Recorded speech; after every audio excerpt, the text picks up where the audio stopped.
All right, here's the, I told you I would get you some input on a grip.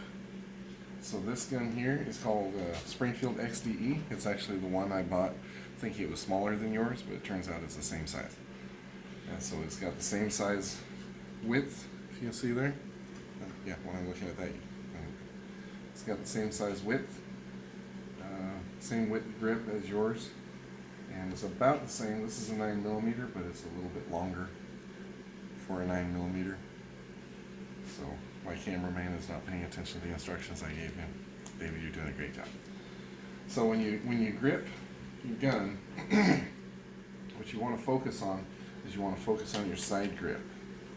A lot of people focus on the grip front and back. Well, that's going to cause you to have issues with pulling your gun if you're gripping real tight, because when you grip, you naturally grip like this. That's natural. And so what you want to focus on is gripping side to side. And I'll explain why when I put my second hand on. But when you grab it, you want to get your hand up as high as it'll go. Okay? So it's pushed up against your arm, pushed up hard. When you pull it out of your holster, that's the first thing you want to focus on, is grabbing it so that your hand is pushed up here. Okay? If you're small of back, then you want to make sure that you grip it and your hand is pushed up hard back here. That's the first step to a good grip. Okay? So then when you're not ready to fire, your fingers obviously indexed very high. Okay? Now this here, your grip, this is a good grip. Now you should be able to fire nicely. Single action. Just fire nicely. And if you have to shoot with one hand, you take your other hand. If you're not wounded or anything, you take your other hand here. And the reason why it creates a triangle that gives you strength, it gives you a good vise for a good stable ground for your hand, so you're not shaking like this. But if your hand's down here, if you're wounded or something, obviously you're going to struggle with your grip anyway, but you're going to shake more. So if you are shooting one-handed, proper form is put the other hand up on your chest like this. Okay? So you got a good starting grip. You pull it, and I practice from my hip because that's where I carry my main gun. I might carry my small gun in my pocket, but I practice from my hip. You bring it up like this, and your natural, you have a hole right there, your natural grip, which is going to give you the most bang for your buck, is to put the palm of your hand in that little hole there. Okay? Because remember, you're focusing on gripping to the side. Gripping to the side, okay? Because naturally, you squeeze front and back, but you're actually trying to squeeze the sides. And the reason why is if you try to squeeze it hard front and back, you're gonna shake. That's not gonna help you. You want to have a good side-to-side squeeze, and that's why you hold it like this, okay?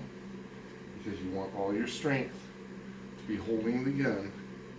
And when you push out like this, whether you're standing like this and you're pushing and pulling, or whether you're pushing and pulling like this and creating the vise, it's still going through your shoulders, and you want the side grip. So you put your hand in here. You can put your finger up here if you've got, if there's no light, you know, and there's plenty of room that you're not going to accidentally get your finger in front of the muzzle. That's very important that you think about that.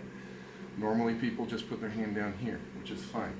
It's more comfortable for me to do it like this. A lot of people say don't do that. And if you've got an instructor that says that, just don't do it in front of him. Just do what you're comfortable with. But I put my hand here in that little hole, and I squeeze the side, and then I'm able to get a good sight picture and shoot. Okay?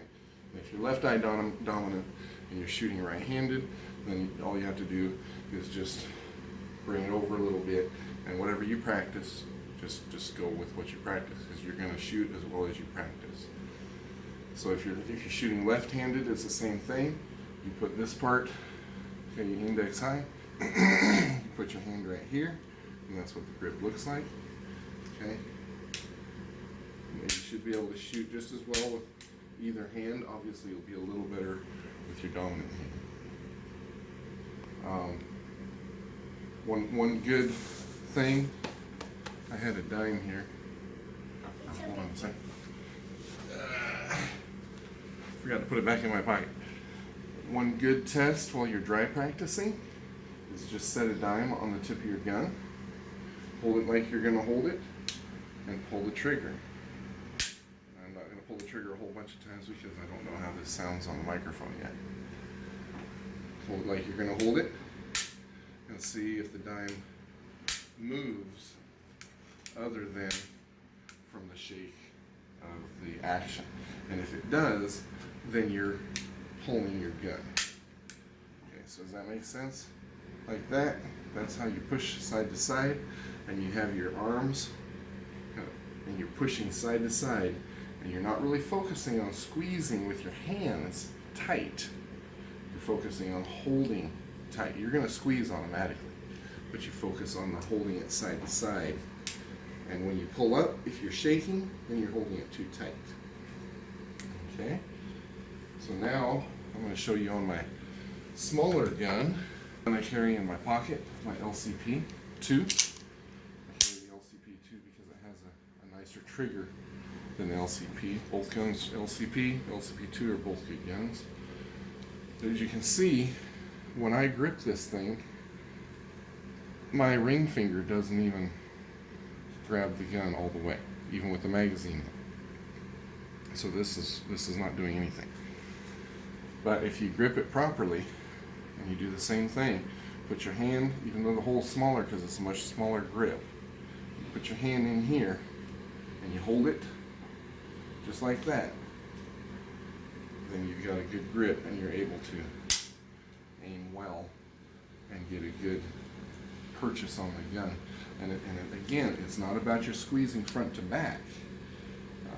Your wrists, they're naturally going to hold it if you use you're using your whole body. It's not just your fingers, not just your wrists, it's your whole body squeezing it from the side.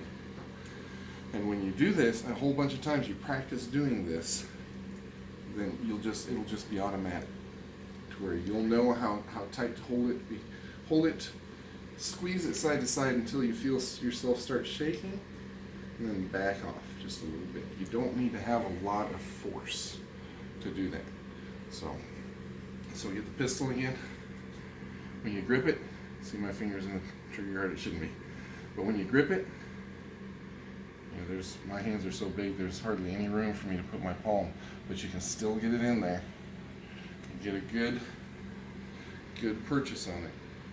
And then you can practice your dry practice with put a dime on there with one hand, left hand, right hand, and you practice shooting, practice pulling that trigger even though it's empty, without the gun moving, without knocking that dime off.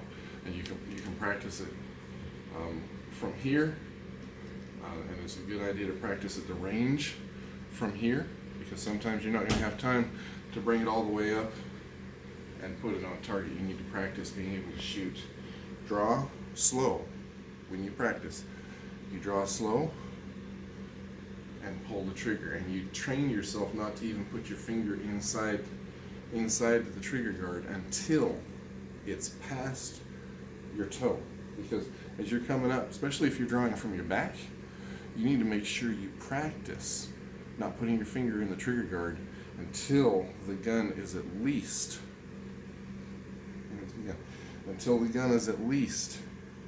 here. Don't even put your finger in the trigger guard. That's very important to practice that, because you don't want to accidentally shoot yourself like a lot of people do that. So you put your finger, you practice putting your trigger in the finger guard, finger in the trigger guard right about here, and you practice shooting from here, practice shooting from here, and practice everywhere in between, because you don't know how much time you're going to have if you have to shoot quickly. Obviously, if you need to be accurate, then you've got to have it up, and you've got to be able to sight, and that's something that most people practice all the time. But you don't know when you might need to shoot from here real fast backing up. So practice keeping your finger out of the trigger guard. But as to the grip, this tiny grip right here, this is a perfect example of the grip being too small. I shoot this gun very well. I'm able to keep it within a circle about yay big at 10 yards, no problem. And that's rapid shooting. Draw, fire, empty the magazine, and keep them all with about 5 seconds, 6 seconds. So it's easily done if you know how to grip, and that grip is something that a lot of people teach, but it's something you have to practice and think about, and practice slow and steady. The saying is, slow is fast. If you want to be fast, you want to be good, then you have to start out slow and just practice real slow, teach muscle memory, and then you'll be good.